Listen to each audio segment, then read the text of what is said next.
Drink it in, man. Deep left side carry on. Picks on the block. At the 5. At the 2. At the 1 to the end zone. Touchdown, Detroit Lions.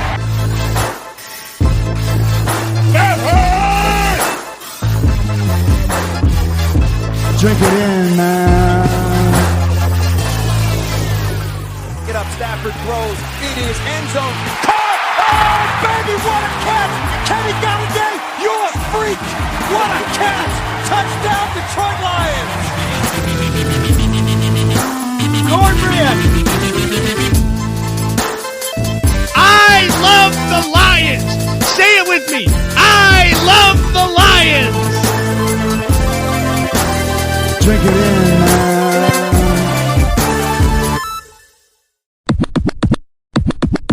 Detroit Kool-Aid, what is going on, everybody? We are back. We were gone last week. We're back this week to talk some Detroit Kool-Aid, and I got Grifka on the other end of the line. And Grifka, before you respond, I got a little something for you. The Grifka Bell is back. Everybody is back in the building. Grifka, buddy, how are you? Hello? Oh, I'm sorry I'm late. If it's good enough for a head coach, I thought it'd be good enough for us if one of us just showed up late, So it's cool. If Matt Pat can show up for stuff late, I figure I could too. So it's cool. I'm here now, man. Happy New Year. Happy New Year. Grifka, why you got to go there right off the get-go? I mean, have you been reading Dave Burkett articles, or what are you doing here? I mean, this guy's making a big deal out of nothing. I'm thinking about signing up for Twitter and following him, though, just so I know what you're always talking about. You don't ever show up to a meeting at work and the main boss is always a couple minutes late. What's he supposed to show up 10 minutes before all the lackeys get there? No, the guy shows up when his work's done. Like, come on, get out of here with that. Sorry, man, had to do it, man. Jeez, I thought you keeled over there on the other end of the line. I thought I was gonna have to find a new co-host. So, So, Grifka, we're back. Life got in the way. Schedules got busy. We couldn't get a show out last week, but we're happy to be back this week. We're going to talk about this crazy final game of the year where the Lions went into Lambeau Field there and just laid an absolute beatdown on the Packers. And we're also going to talk about Bobby Quinn's press conference. My guy, the GM, finally came out of his cave and spoke, and I absolutely loved it. So we're going to get to all the different things he's had to say and whatnot. So you got anything before we get rolling? No, let's jump back into this. All right, man, let's do it. And the first item of business news and notes before we get going, Jim Bob, he gone. Your boy. I hope he packed up his 2 pages of his offensive playbook, and he was able to fit into his knapsack, and he was able to find his car okay. Maybe we'll actually get somebody who wants to pass the ball, farther than 3 yards down the field. Yeah, I don't know if you saw it. I don't think I texted it to you, but I did put it on the Detroit Kool-Aid, Detroit_Kool-Aid Twitter feed. I was like, Jim Bob Cooter's the smallest play sheet in the league. I mean, it's like a half a napkin. It's unbelievable. It's like these other guys got triple ply laminated sheets with everything under the sun. This guy's got 3 runs to the right, a 3-yard pass, and a slant route. That's all he's got. It's crazy. He's got a Tecmo Bowl playbook, 4 plays. And the worst part is he doesn't have the LA Raiders, for the 4 streak route, or the 4 go routes. He doesn't have that one in there.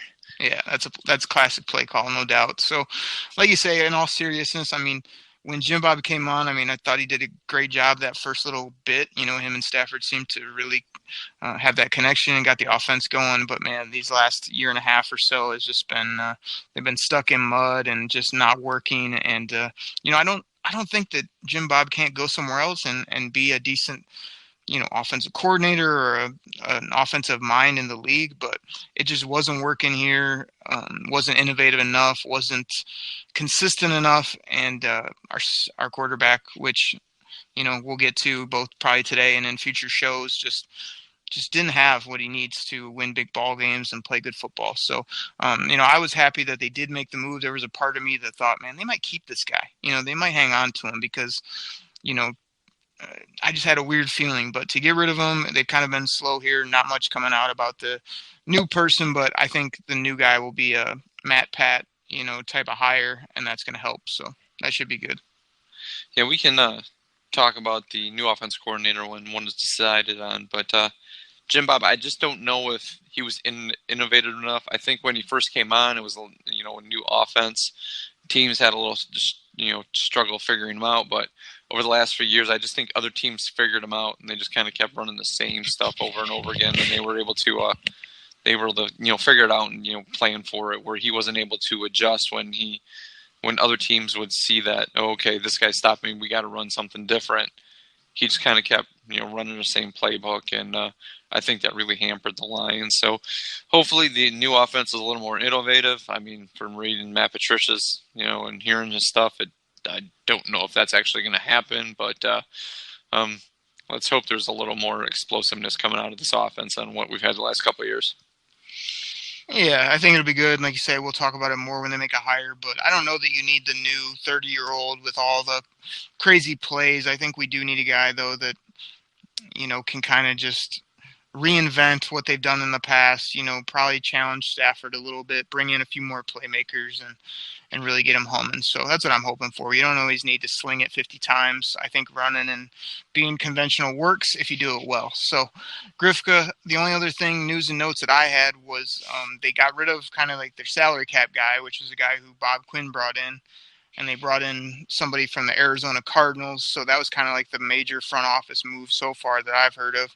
And like you say, there's some rumblings of, some other minor coaches have left and new ones will be coming. But, I don't know the salary cap guy makes a ton of difference, but it was nice to see that they're making some changes up top. I mean, anything else strike your radar? Not at this point. I'm not quite for sure. I realize, salary cap guys are important.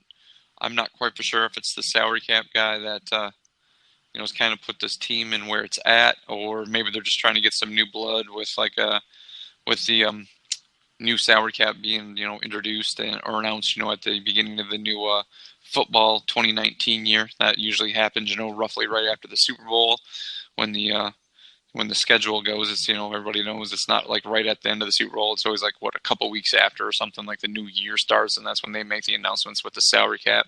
Maybe they're just looking for something a little different. I guess my biggest question is, if Bob Quinn brought this guy in, you'd think you'd trust him, and all of a sudden it's just like, oh, no, we don't want this guy. I don't know if this guy's really okayed or said, yeah, we got the money for like bad contracts per se, but I don't know.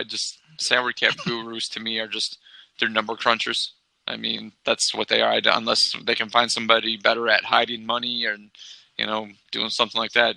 If that's the case, so be it. But I guess salary cap guys, to me, they're just number crunchers. They're auditors at companies. Either you have the money for it or you don't. So yeah. maybe this new guy will have a better way to cook the books, and they can afford a bunch of guys with the salary cap money they have. Because I think it was, I read they'll have the 14th in the league out of 14th most amount of money, which 14, it's only middle of the way. So everybody's, I keep reading all this stuff. They're going to go sign all these guys, but I mean, obviously there's 13 other teams with more money than what the Lions will have. So I'm not quite for sure. Yeah, not a huge impact. I mean, let's be happy about one thing, Grifka. It's not Tom LeWan back there pulling the trigger anymore. To me, and real quick though, it's not all of a sudden, Grifka. I mean, Bob Quinn, this is he's been here a while now. So they brought this guy in. He worked with him for a few years, didn't work out for whatever reason. He's just moving on to a new face with maybe some new ideas. I don't think it's about hiding money or moving money around. It's just about, hey, somebody that maybe is just a little bit better at their job and somebody that is going to mesh better with Matt Pat maybe than he did with Caldwell. I mean, that's all I think it is. But changing the front office a little bit and keeping those scouts going and all that stuff is really important. Remember, we used to have people here for a lifetime that just probably were horrible at their job. So keep churning them out, I think, is good. So if you got nothing else, man, I say we jump right into this Packer beatdown and talk some Bobby Quinn. Yeah. All right, man, let's do it. Let's drink some of that Detroit Kool-Aid, everybody. So, man, final game of the year, me and Grifka were super down on it. We were just thinking this team doesn't have a lot of life. They've really been losing. They've got a ton of injuries. Well, we both expected them to go into Lambeau and kind of, just lay an egg, have a real tough day at the office, and the absolute opposite happened. I mean, the Lions had a bunch of nobodies out there on the offensive side of the football, and They looked sharp. They looked crisp. I mean, a couple of my quick hits, Griffith, I thought Stafford looked sharp as attack. He wasn't doing anything phenomenal, but he was making throws, accurate throws. He looked to be moving around a little bit in the pocket. He was moving sticks, making plays that were out there consistently, which we hadn't seen in a long time. So, I mean, those are flashbacks. The only bummer is, and I know everybody out there is thinking it, even if you're a huge Stafford fan, is why does he seem to do this when none of the games mattered? There's nothing on the line. The other team's not playing football. He's looking sharp. And then when the lights are brightest and everything's going, he usually can't get it turned up. So that's something to think about. I mean, a couple other quick hits I had before I throw it to you, Grifka. I mean, your boy TJ Jones showed up. This other guy, Andy Jones, who we always heard of but barely ever saw, he's out there making plays. I mean, I thought that was crazy. You got no running backs. We were able to run the football. That was crazy. And, man, I think one of the big reasons we had this beatdown was getting Aaron Rodgers out of the football game early, because as terrible as the Packers looked throughout that game, if Aaron Rodgers is in there, I guarantee he's slinging the ball around on us and making us look a little silly and putting up points. So knocking him out early was great. Love to do that anytime it can happen. And, the Packers just played terrible. I mean, it didn't look like they wanted to be there. Didn't show any fight. We did show fight, which was great and frustrating at the same time. So a shutout's always awesome. Putting up 30-some was great. I mean, what did you think of this game, Grifka? Yeah, I just remember during that game I texted you at one point. I'm just like, are the Packers even trying? I mean, because like you said, the Lions had a bunch of no-names out there on offense, and they were just chewing them up. You get a bell, Grifka, because that breaks your rule again. You did text me. I did not text you. You said you never do that. And it was a negative Grifka text because our team's out there playing good, and all you're worried about is the other team not playing football. So I'm giving you another bell for that because that's classic Grifka. Go ahead. But I was surprised how much life this team came out with. Like I said, we were both kind of down, and I thought they would just kind of be going through the motions. Just want to, hopefully, get the bags packed and get out of there. And but yeah, I mean, this is probably one of their better games. I know I always like when they beat, division rivals, no matter where they are and how it affects their draft status. But it's nice. I mean, 4 games in a row they beat the Packers. I mean, that hasn't happened, I think, I read since like the early 80s. I know, so you would know. I remember. You don't remember that, but I don't even vaguely remember that because those Lions teams and those Packer teams at that time were both dog teams. So, and Aaron Rodgers, I mean, I think he was almost looking to get sacked so he could give him a reason to get out of the game. I mean, he was looking for first hit. I'm going to act like I'm injured and then act like, oh, I'm a little woozy. Please take me and go check in concussion. I mean, so I'm always stoked that they can go into Lambeau, get a W. I think it just kind of builds momentum, and it helps the team, at least going into the offseason. I think it really shows. I'm not saying like the Lions are on the ascent, but I think it's one of those things where it kind of showed that the Packers were they're kind of descending. For all those years they seem to be sitting on high, and I think it's one of those things where actually this year kind of shows they're really on the descent. They're really going to have to do some rebuilding with that. And, Aaron Rodgers wasn't what he used to be. Aaron Rodgers used to be able to make any wide receiver look good. I mean, I know he had a new crop of guys, but there were so many games out there where he was just kind of like looking at them, and you could tell he was frustrated with these wide receivers.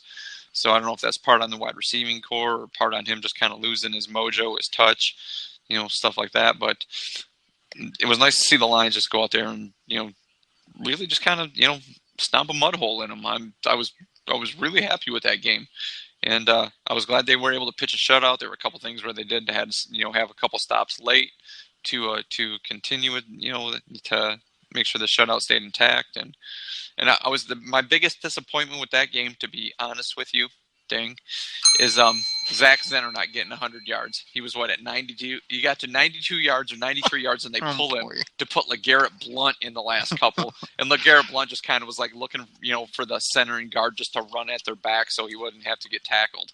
You could tell he wasn't out there looking for a hole. He's just like, okay, just tackle me. It was just like, give me a break, man. Like, give the ball back to Zenner, man. At least try him to, get 100 yards, but. No, they had to bring in LeGarrette Blount to give him some runs, and he was just obviously looking for a wall of people to run into. So he wouldn't have to get hit downfield. You're really mad about that, Grifka. Really, you were like ticked off. I was Are you kidding me? disappointed. I was disappointed that Zach Oh, Zenner, who gosh. like everybody touts, and all these. Oh, everybody's like, we need to see more of him, and like we've always said, there's got to be reasons why the guy's not starting. The guy's not on the field. There's got to be reasons, but he gets up to 93 yards. The guy's running. His best game of his career, and like, oh, we got to pull him the, or signing LeGarrette Blount in. I'm just like, whatever. I was disappointed in that. Yes, I was disappointed in that. You would pick something dumb out like that. But hey, Grifka, real quick, I always tell you every week you got to play the hits. Tell the people why you have a soft spot in your heart for Zach Zenner, why the people like him so much. Oh God, it's the alliteration, man. It's that double Z. If he had 3 Z's in his name, he'd be asleep. Double initials. Oh man, classic. So, yeah, man, you hit on everything. I mean, I was proud of the defense too. They stood up late and played well.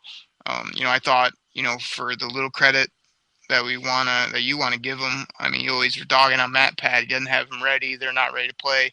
I mean, this game meant nothing, and they had a game plan. They came out and executed. They seemed to sort of keep the pedal to the metal. I mean, they didn't slip up too much there towards the end of the game, which was always good to see. And I mean, I thought it was a great game. Even guys like Tees were out there and seemed to fare decent. I mean, that's the things that they can build off. So I know we were kind of saying, hey, just lose for the draft pick. But, hey, the more I watched that game, I was texting with some friends. I was kind of like, the more we kept piling it on him, I was like, this is kind of fun. You know what I mean? Like, I was considering draft pick and wanting him, but the more we kept scoring, the better the defense was playing. We're shutting down the run. They can't throw the ball anywhere. I'm thinking, this is why we watch. These are the kind of games we want. So it was good stuff.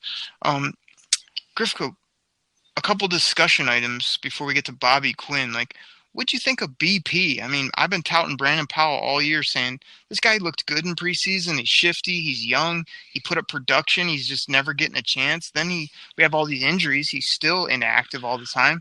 Then he gets out there. What did he have? Like over 100, I think. He had a bunch of yards and looked exactly like I thought. Shifty, could catch the football. I mean, why did this come now, and why can't he keep it going? It was once again, it was a pleasant surprise to see that, and like we always say, I don't know what's happening in practice, why he's not getting there, but I would like to see him do that against, well, for lack of a better term, first team starters, I guess. I mean, it seemed like the Packers, were out there, like you said, they were just looking to get off the field. They wanted to get done. I don't know if he was just chewing up a bunch of guys that just didn't want to be there, or if this is something that he can really do.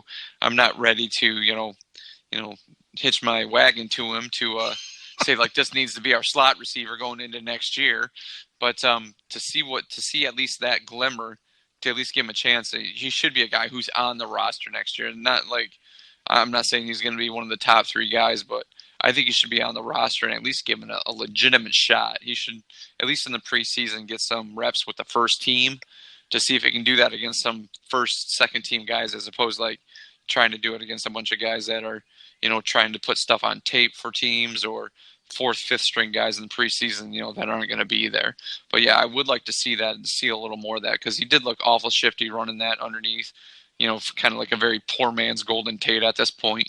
But I would like to see a little more of that. So yeah, I mean, what you've been touting, I will put a feather in your cap for that.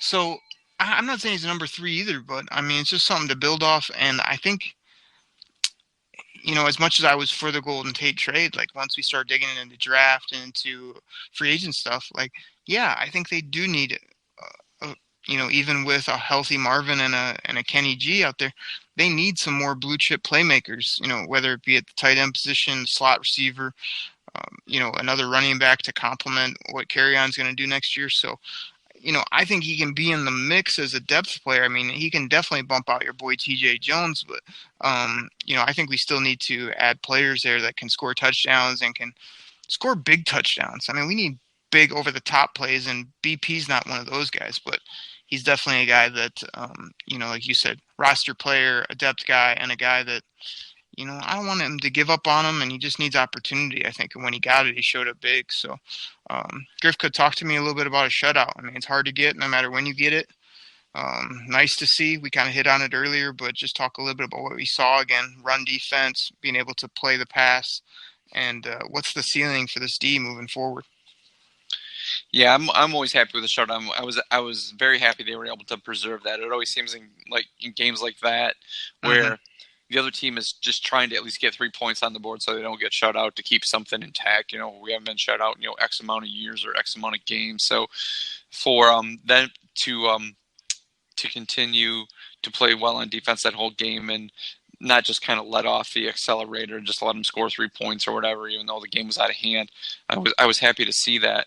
Now, still, I mean, I know we can talk about this in upcoming shows that, what this team needs, but I still think they need, they obviously still need a pass rush. And so if they were able to get that, maybe another linebacker, some more help in the defensive backfield, especially another starting corner.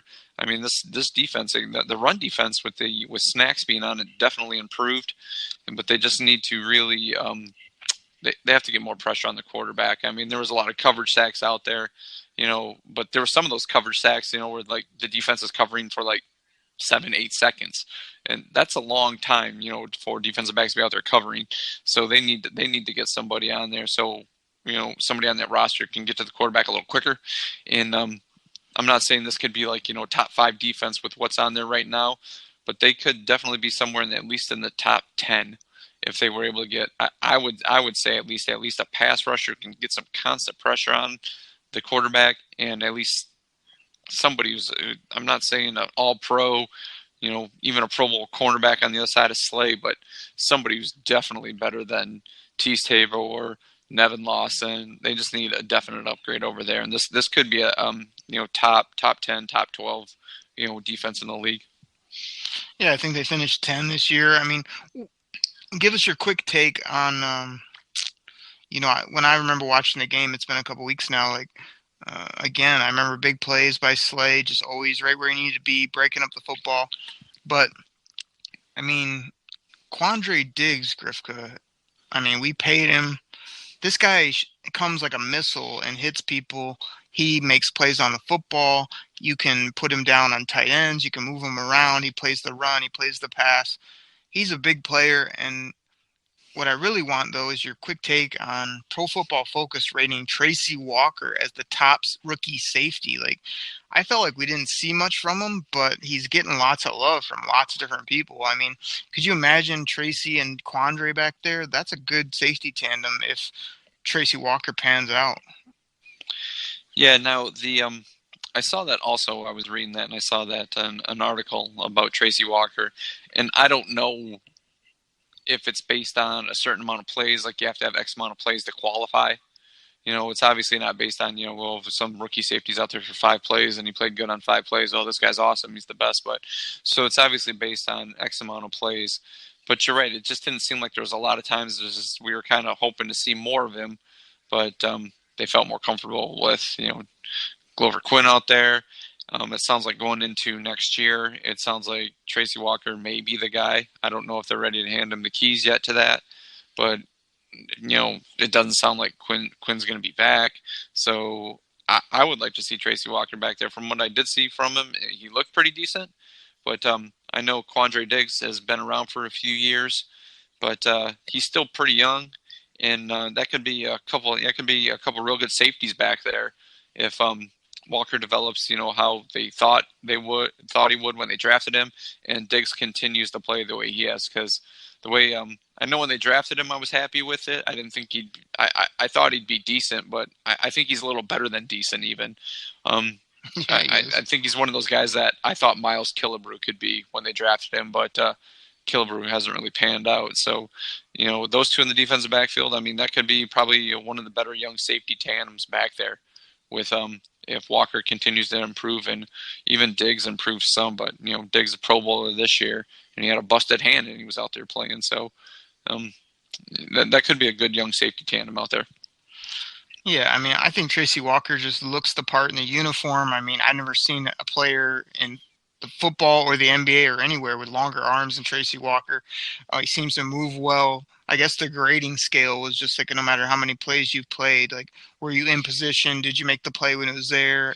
How many tackles did you miss? All that kind of stuff.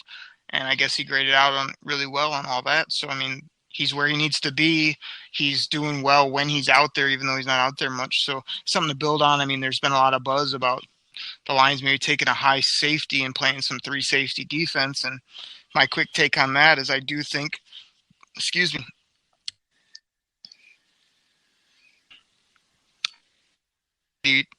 to spend a high draft resource on another safety, even though I see their value. You can move them around. If they're good enough, you can play them as a cover corner basically, or a back end guy that can help the run game, can blitz, all that type of stuff. So I see where they're really valuable, but I think we're good with those 2 guys and some depth, moving forward, but we'll kind of see what Matt, Pat, and those guys want to do. But I'm with you, man. We're top 10 this year. Add some pass rush, add some playmakers, and this defense could be special because, man, Snacks Harrison for 5th rounder is just absolute gold. On the field, he fits the city perfectly. He's a great guy off the field. I mean, what a great acquisition by Bobby Quinn. So that kind of changed our whole defense and gives us a lot of hope moving forward, which I think is great. So really excited about what they're going to add in free agency in the draft, and that's going to have to probably be until we see otherwise and see some more playmakers. Like, I'm going into next year thinking we're going to try to play good defense every week and then see what kind of points we put up, rather than me always saying, oh, we're going to score 30, because they're going to have to prove that to me again, that they can put up those kind of points when healthy. I think they still can and will, but there's some work to be done there. So final discussion point, Grifka, before we get into Bobby Quinn, where's your offseason focus? I mean, the games are over. We're starting the offseason, still a few months away from free agency and the draft, but where's your focus, and what does this team need to do right now and in the next few months to really get this thing turned around? Short-sightedness, broad stroke, I would say defense. But really, I think the team itself is obviously, every team's going to do this. They're going to break down every position, see what they're really going to need, see where the real weaknesses are. And I'm still a firm believer that more of the weaknesses on this team lie on the defensive side of the ball, especially with the money that they've sunk in on the offensive side of the ball. I really think they need to sink some money into the defensive side of the ball. And offensive wise, I think the biggest weakness there has to be that tight end. So if they focus anywhere, that's where I would focus first. I don't want them to waste a high draft pick on a tight end. You know how I feel about that. So I don't want to see the 8th pick, even if they trade down, to take a tight end. But I think really the defense is where they really, really need to focus. And like I said, getting a pass rush, I think they still need another linebacker, maybe 2, and definitely help on the other side at cornerback. That's what they really got to focus on. All right, interesting. So you want to build off what we've had as a strength here towards the end. I mean, I'm with you on, I love edge rushers high in the draft. I don't feel like we spend a lot of high resources on corners and cover guys, so I'm there too early, but I'm leaning the other way. Like, I'm feeling like this defense, what they showed me this year, and knowing that they're going to add some pieces in free agency, I think, yeah, maybe the first pick they need to go defense, but this team needs some game-changing playmakers. Look at the teams that are good around the NFL. You got teams like the Rams, the Chiefs. The only reason these offenses are high-flying is because they have people that have crazy speed. They have just, instead of 2 receivers where people can cover them up, they got 3, 4 receivers. They got an impact-type tight end. They got a running game. That's what really makes you dynamic, is having all these blue-chip playmakers that are just unguardable. So I'm thinking 2nd round, 3rd round, and then, those middle rounds of the draft. If the best player on the board's an offensive playmaker, especially a guy that can stretch the field with some speed, an underneath receiver that is really shifty, or another dynamic running back to pair up, I think that I'm not going to shy away from that. I mean, I've always been a proponent of beef up this D, but I feel like they're pretty good now, and a few pieces can get them over the hump per se. But even as much as I like Kenny and Carry on, like, we need at least 2 more playmakers, I'd say, on the offense side of the ball and get rid of some people. Like, I think I've seen enough of Theo Riddick. Like, he's a good pass catcher, but I'm ready to move on from him. Like, I've seen enough from our receivers that we already talked about. Like, let's get rid of them and get some young blood in here that can really have a higher ceiling and be more impactful. So that's where my offseason focus is going to be while you're focusing on the defense. And I think that's a good, basic standard way to look at it. Like, I'm going to kind of be breaking down some of these offensive guys and saying, who can we add? Because, this is a big year for Matt Stafford. I'm going all in on him this year, but I think, again, he's going to need the players around him, and he's going to need to, play well to accentuate those guys to really get humming with the other teams in the league, because there's a lot of teams out there that are loading up on that side of the football and going to be putting up points, and we got to be able to keep up to, as well as hold them off. So that'll be good. We'll have different focuses heading in the offseason. Great win over the Packers. You got to love it no matter when it is, how it is. We'll take it every day of the week and drink a big glass of that Detroit Kool-Aid. So, Grifka, with that being said, this guy had not spoken, I think, since the draft, the pre-draft, or right after the draft. Bob Quinn stepped to the podium midweek, or towards the end of the week last week, I believe it was, and man, had me hanging on every word, man. I thought this guy dominated the podium. I thought he stood up there, and he absolutely was honest, straightforward. He sounded like a smart football guy, and a guy that also is ashamed that it did not work out this first year. But, if they can bounce back, I felt like he had great answers across the board. Some of those we'll get into here. What did you think? I mean, you better watch this whole press conference, Griff, because it was absolute gold. It was the best thing from a Lions executive that I had heard in probably over a decade, if not longer. Okay, I think you were looking at that with like Lions colored glasses. I was like, this is stuff I've kind of heard before. It's just regular GM speak, GM talk, and here we go, people. That's just kind of the way. That's kind of the way I looked into it. He didn't give us nothing all year. His coach didn't give us nothing all year. So it's not once again he's going to come out and make these big sweeping statements that are just going to blow everybody's mind. It was just we got to it's just general GM speak is what I took from it. So I was just like, once again, okay, because we talked about negative this before. Grifka. I'm in the you better show me stage of my fandom. So that's where nice talking points, but what's kind of stuff I've heard before. So that's what I thought. Oh boy. Okay, well, let's get into the meat and potatoes then. So right off the get-go, Bob Quinn's smart enough to know that these imbeciles from the Detroit media are going to ask him one question, which is like, you stood up here last year and you said 9-7 wasn't here. This is my Dave Burkett impression, Grifka, just for you. Does he sound like this? Last year you said that 9-7 wasn't good enough, but now you were 6-10. What the heck?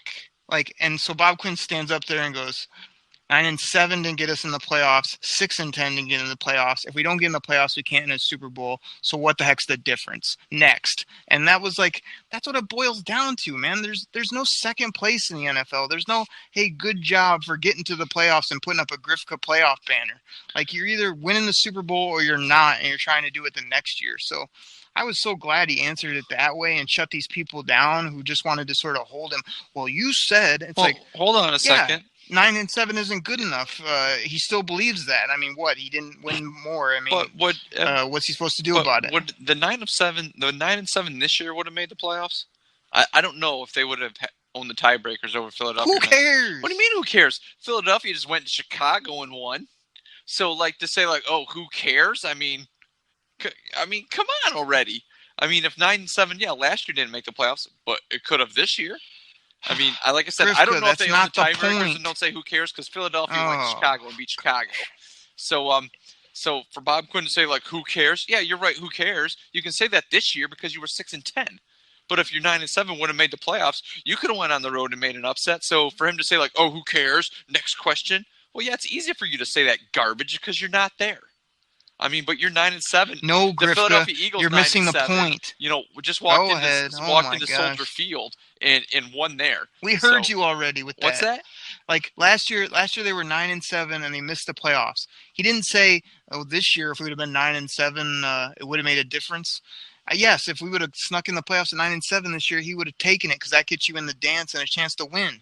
But 6-10 doesn't, and 8-8 wouldn't have, and all these other records wouldn't have. So what does it matter? None of that matters if you're not don't have the record to get in or win the whole thing. That's what he was saying. So you're arguing about if they've been at 9-7 this year, they might. That's not the point. The point is last year they fell short, and this year they fell short. And the numbers 9-7, 6-10, 4-12 doesn't matter. The point is he did his Marty Warning wig, the bar is high bull crap, and he stumbled over it, and he was trying to look like Barney badass, trying to. Well, it doesn't matter. We were 6-10. Well, yeah, that's on you, boy. I mean, so, that's on you. So I'm not sitting there like patting this guy on the back, blowing whistles for the guy because oh, you really told Dave Burkett because we were 6-10. Yeah, congratulations, dude. You brought in a guy that you were like bar is high, next level, and you dropped us down to 6-10. Oh, it wouldn't matter. We were in the playoffs anyways. Hey, it's not good enough. Next question. Well, hey, thanks. Thanks for your awesome no answer there. So yeah, okay. It's not a no answer, Griffith. It's black and white. Either you're in and you have a chance to win the Super Bowl or you're not. In the last 2 years, they haven't been. So both years were not good enough. That's what he said. He didn't say, this year is the same as last year. We did pretty well. He said both years weren't good enough, and he was upset by it. But to break down, we lost 3 more games than last year. Why didn't you keep Jim Caldwell? You said that wasn't good enough.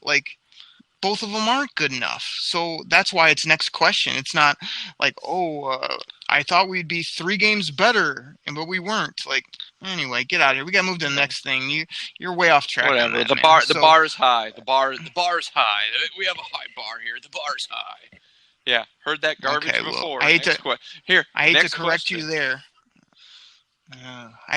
there. But Matt Pat was the one that mistakenly said bar is high, but again, he doesn't know that because he's not you, Grifka. He's not holding on to things from 15 years ago with the Lions holding it against the team. He just said it as something to say, and you had to catch, stuff I've heard all catch before. on to it. Heard all that rhetoric before. It's Marty Morningwing all over again, right? That's all you heard. The whole press conference was probably the one bar is high comment. Oh, I'm sorry. I was waiting for the pick and the shovel thing too, and pad level and stuff like that. So I'm sure you were.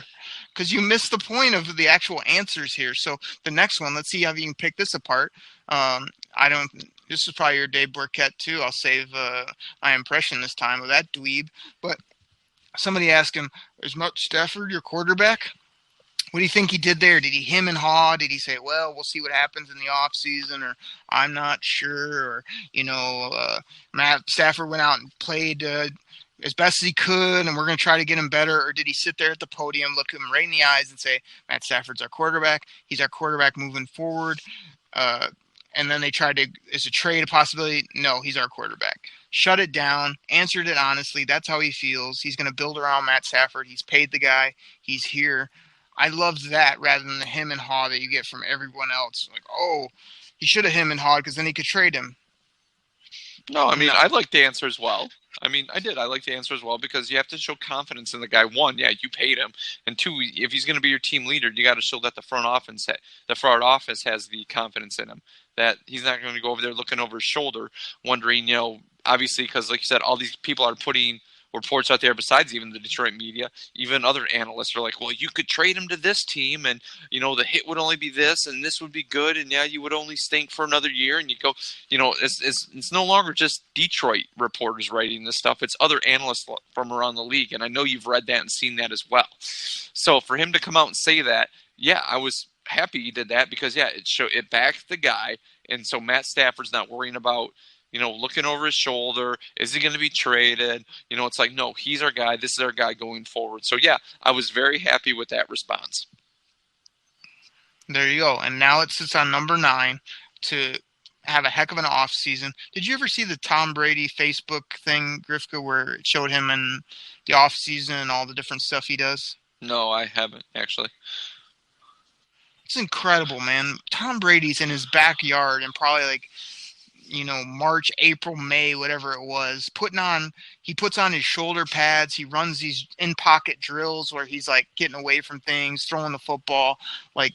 Is Matt Stafford doing that? Again, I'm backing the guy. I'm going all in on him for 2019, but go watch that sometime and ask yourself, is number 9 doing all that when he's sitting wherever his big old house is and in probably like, Novi or Birmingham, wherever Actually, he's at these days. I think he I don't lives in think so. Georgia in the offseason, to be honest with you. Yeah, he's probably not here, but I just think that's going to make the difference. Because Bob Quinn supported him, now it's on Matt Stafford to have the offseason of his life, for the team to add some playmakers and to beef up the defense, and for him to come back, and it's on him to play well next year, with the players around him if he's getting all this support. So I hope he takes that as a big old challenge, and when he gets this coordinator too, that he takes that as a challenge of hey, I got to step up. I got to play better consistently and in big games. So, that was a big moment of the presser, no doubt.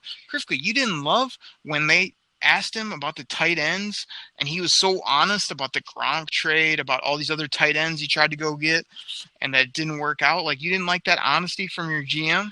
He threw some stuff out there saying they went after a bunch of high-end tight ends. Me and you are saying, thank goodness they didn't get them because we don't value that position very much. But, it sounds like they were really aggressive in a lot of areas. Yeah, it's just with that, all I could think was it was nice to hear that.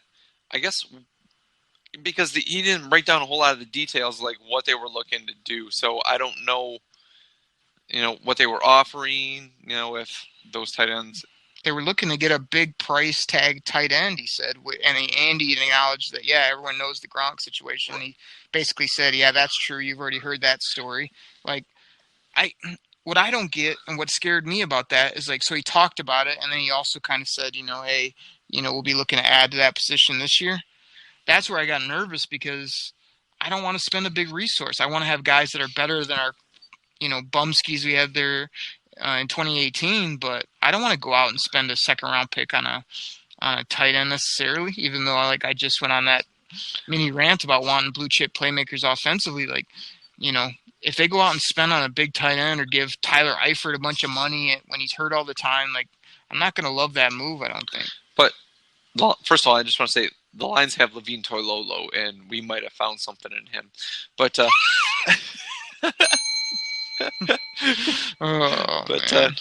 best blocking pass tight end in the league, I saw or something in an article. And, so he's got that going for him. But go with his 4 catches for the year.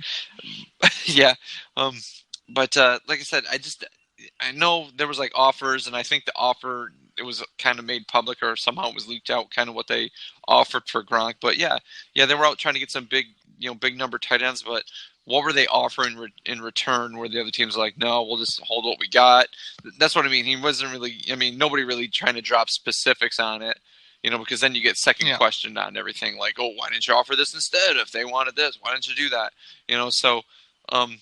It just I'm not quite for sure what the other teams were looking, or even because, like I said, you can drop a whole lot of names. Who were they looking for? Were they looking for somebody like Jimmy Graham, or I don't know who else, but I know there's a couple of tight ends in Tampa Bay. Tampa Bay has a couple of good tight ends, and I wouldn't mind having either one of those guys on the lines, to be honest with you. So we're not. To be honest with you, there you go, Isabel.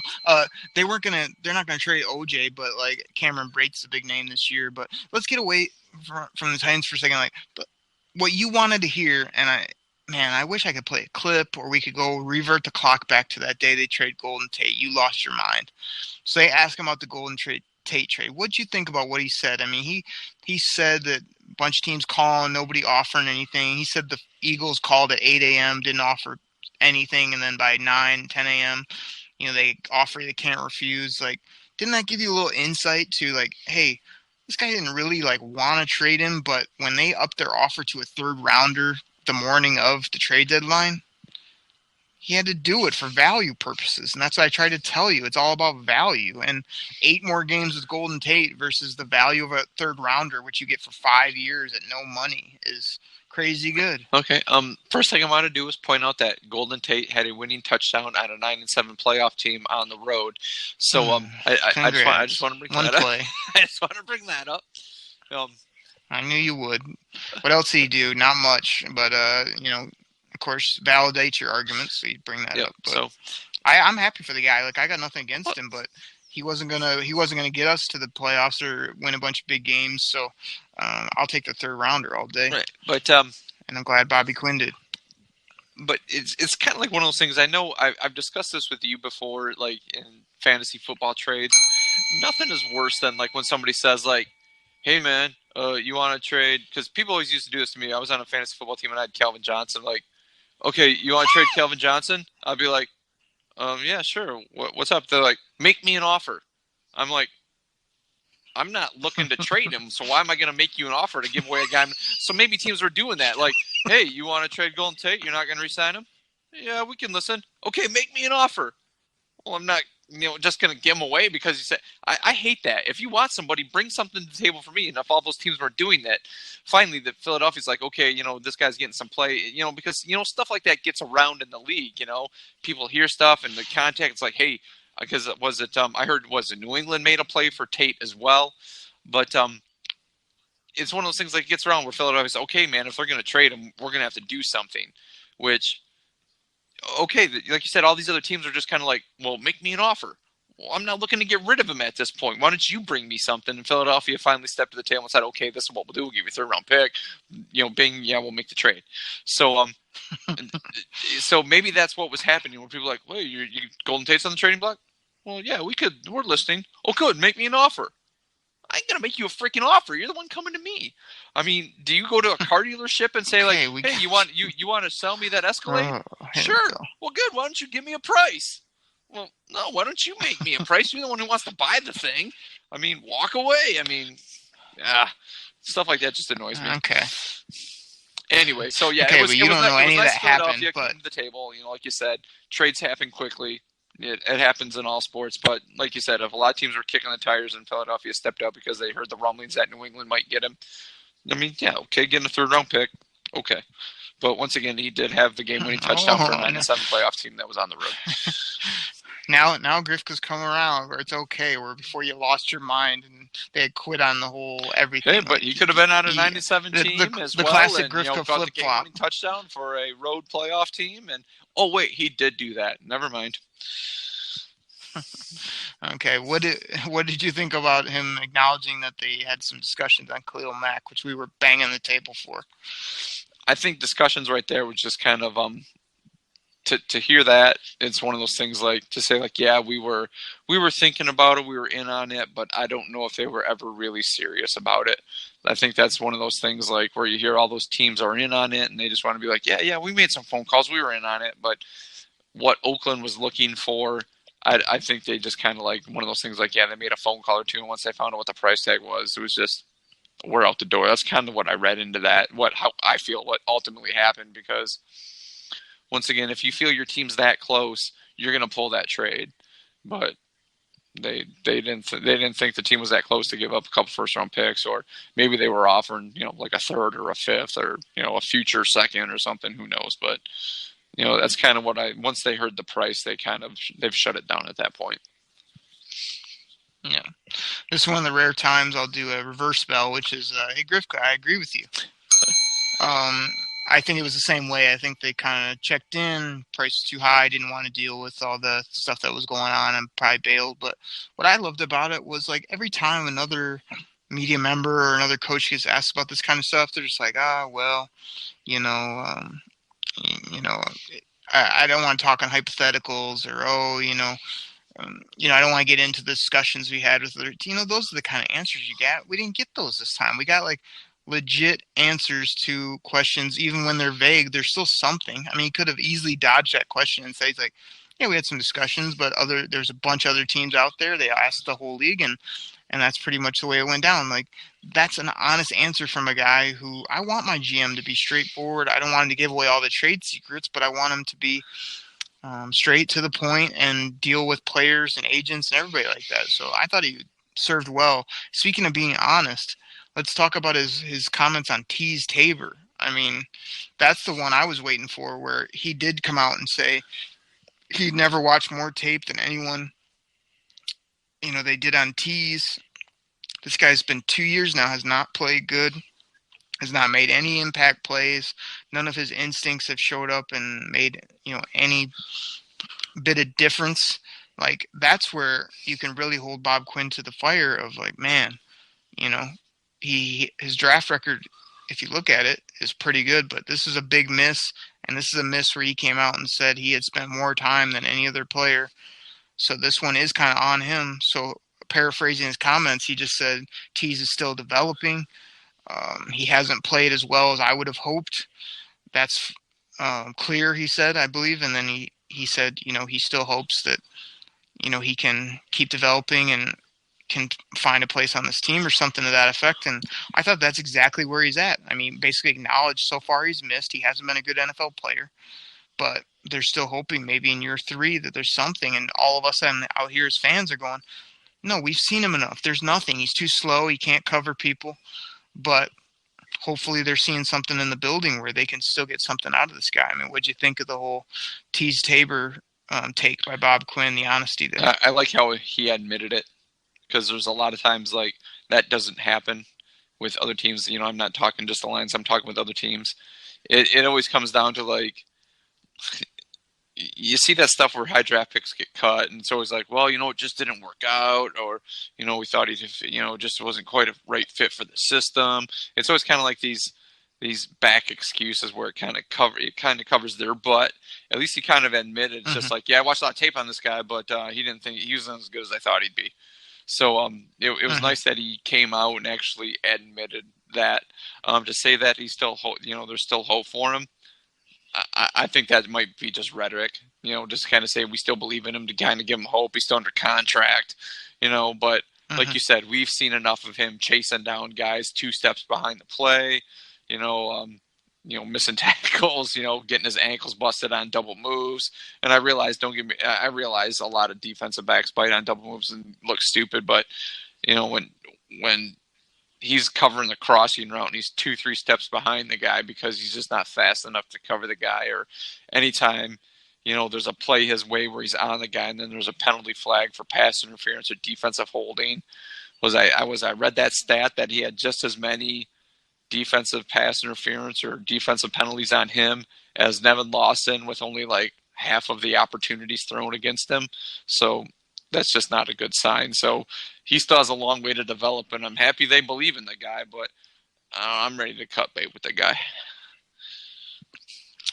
Yeah, we'll see. Hopefully he gets motivated this offseason and can, even if he's a 3rd, 4th corner, I mean, I'm fine with that now rather than being starting opposite of Slay. That ship has obviously sailed, but if he can be a depth player, and, I hate to give up on a 2nd rounder after 2 years, but we'll see in camp if he can play, if he can be on this team. If he can't, they hopefully will cut bait and just sort of move on with some other players that can hopefully do better. So the last thing I had on the Bobby Quinn Presser, Grifka, was I always like when he's talking about building long-term, doing the right thing for the organization, like just that long-term big picture view, rather than sometimes, I don't know, people like you and other folks get all caught up in the little nuances of being a fan that Sunday.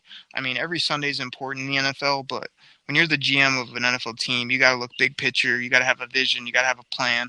I'm looking at this team from a broad scope, and I still don't see a ton of bad contracts on it. As far as costs, years, all those types of things, I feel like a lot of their contracts are still really good. And snacks for that 5th round pick, changing our defense, may be the trade that kind of turned the ship in the right direction, and a good offseason this year and get us turned back around. So, again, I like the big picture. I think let's not forget about some of the good moves he made. Let's see what he does with that 3rd round pick for GT and keep this thing moving. But, overall, we don't have a ton of old guys, bad contracts, unathletic players. We just need some more blue chip skill guys. What do you think? I believe they still need a little more speed on that defense. So, like you said, depending on what they do with those draft picks that they had. But, I mean, Davis has, good straight line speed. But I still think Kennard's a little slow. Christian Jones had a bunch of sacks, man. I mean, sacks. I thought was a plus player. There's a difference. Sacks are sacks. I mean, but let's face it. I mean, yeah, sacks are not chasing the guy down from behind, making a tackle in space. He had some chase downs. Was Devon Kennard better or worse than you thought this year? He was better, but he doesn't have blazing linebacker speed though. That's why he's a strong. He makes plays though. That's You didn't mention Aquara. Not a weak side. What about Aquara knocking out Aaron Rodgers? Aquara was good all year. Yeah, I mean, picked him off the scrap heap. Yeah, I mean, he's decent, but he's not Reggie White. There, ding. I gave that to you. You set me up, so I did that one, but... Oh, I got to. But I still think they need a little more defensive speed on that. So, like you said, depending on what they do, they don't have a lot of terrible contracts. There are a couple ones that we questioned on prior shows, in which we will probably end up doing in shows coming up. Are the guys producing to what their contract, what they're paying them? And I know that's what we'll be looking into. But, a couple tweaks here and there, maybe get a couple guys to restructure. Like you said, there's a couple guys, maybe they might be cap casualties, which will give them a little more money to be able to spend. But they need, like you said, they need a couple offensive playmakers. But I still think they need things on that defense. I mean, yeah, the defense didn't improve, but there's still a long ways for that team to go to be a real stellar defense. Yeah, man, always work to do. We hated the record this year. Nobody is excited about 6-10. I looked at the schedule next year. It's a rough, tough schedule, but nothing but blue Kool-Aid heading in this offseason, man. Draft, free agency, hoping some of these players pick it up from where they were this year, and that good old number 9 under center plays like he did in 2011 when he had the 43 touchdowns and 5,000. We need that again. That's been way too long since we've seen those kind of numbers out of the guy. So hopefully he balls out. Yeah. But I love the Bobby Quinn Presser, Grifka. I don't know how you couldn't love it, but again, Mr. Skeptic, Mr. Negative. Show me. I thought it was tremendous. Show me. And we'll get this thing turned around. So you got anything else before we get out of here for this episode? No. I think we've covered it all. All right, everybody. Well, thank you for hanging in there with us. We're sorry we missed last week. We know some people, all the listeners out there were kind of looking, where was the show? Where was the Detroit Kool-Aid? They were missing their daily or weekly dose that we give them here on the Detroit Kool-Aid cast. But, we're happy to be back. We hope everybody will check us out on Friday, where we're going to be dropping an episode. And I think Griff is going to kind of lead us on that one. It's going to have a team review. We're going to be talking some best and worst. And we're talking everything Lions like we do each and every week. So everybody hit us up on Twitter, on all the different podcast platforms, share it with a friend, and come back on Friday and check us out for another episode of the Detroit Kool-Aid Cast. For me, for Grifka, we'll catch you guys on Friday. We're out. Pack the bag, start the plane. This game is over. It is over. What a comeback by the Lions!